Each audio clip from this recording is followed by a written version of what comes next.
ಇನ್ನು ಕಲಾವಿದೆಯಾಗಿರುವಂಥ ಶ್ರುತಿ ಅವರು ಇದೀಗ ವಿಧಿವಶರಾಗಿದ್ದಾರೆ ಎಂಬ ಮಾಹಿತಿ ಬಂದಿರುವಂಥದ್ದು. ಏನಾಗಿದೆ ಇವರಿಗೆ ಸಂಪೂರ್ಣ ಮಾಹಿತಿ ನಿಮಗೆ ಕೊಡ್ತೀನಿ. ಅದಕ್ಕೂ ಮುನ್ನ ಚಾನಲ್ ಕೂಡ ಸಬ್ಸ್ಕ್ರೈಬ್ ಮಾಡ್ಕೊಳ್ಳಿ ಸ್ನೇಹಿತರೆ.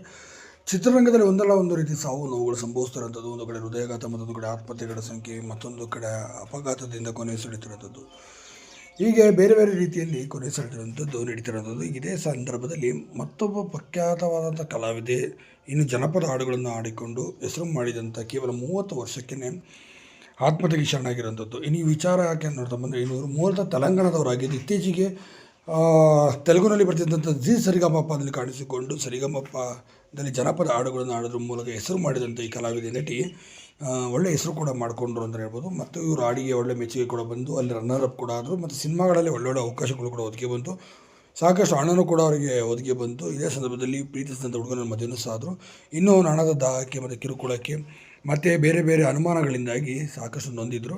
ಹೀಗಾಗಿ ಮಧ್ಯರಾತ್ರಿ 1:30 ಸುಮಾರಿನಲ್ಲಿ ನೆನಪಿಗಿದ್ದಂಥ ಸ್ಥಿತಿಯಲ್ಲಿ